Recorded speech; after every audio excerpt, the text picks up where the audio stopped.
Well, it takes a lot to knock the Hunger Games series from its perch atop the bestseller lists. Kids like these, reading them in bushels. But beyond Goladriga, what has achieved that?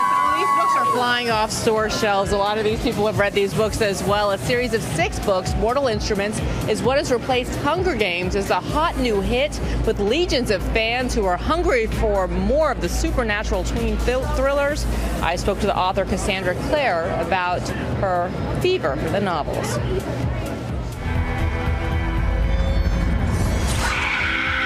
This morning, the hottest selling tween thriller on shelves is also in theaters. Why can I see you and no one else can?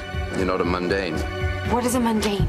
Someone from the human world. Well, if I'm not a human, then what am I? City of Bones, part 1 of the 6-part Mortal Instruments series, recently topped the Hunger Games series on the New York Times bestseller list, where it's been #1 for 9 weeks straight, racking up such a massive fan base that it's now a major motion picture.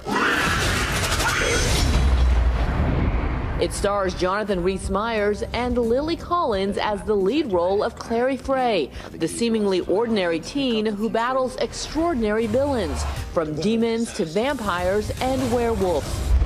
What is it about her? She's different. She's gonna get us all killed.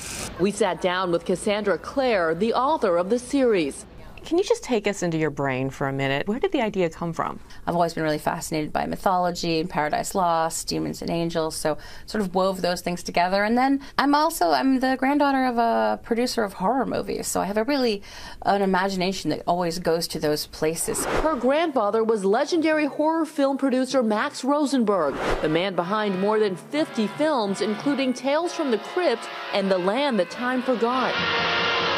And your books are a hit, especially with teens and in the tweens. Were you worried at all that this may be a bit too dark, a bit too scary for that age group?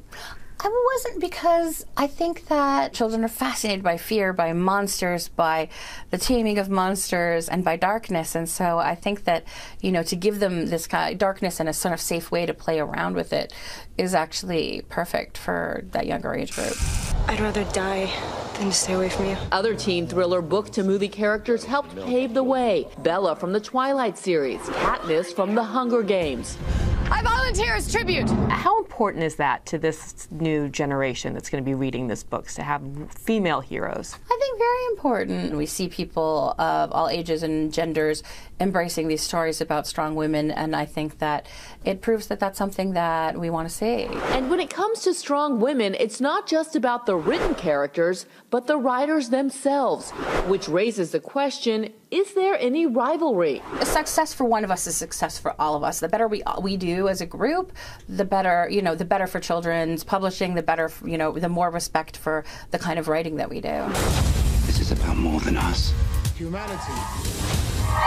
Such an inspiration for other female authors. And the book, City of Bones, is in stores now. The movie of the book, Mortal Instruments, City of Bones, is in theaters now. And a sequel is already in the works.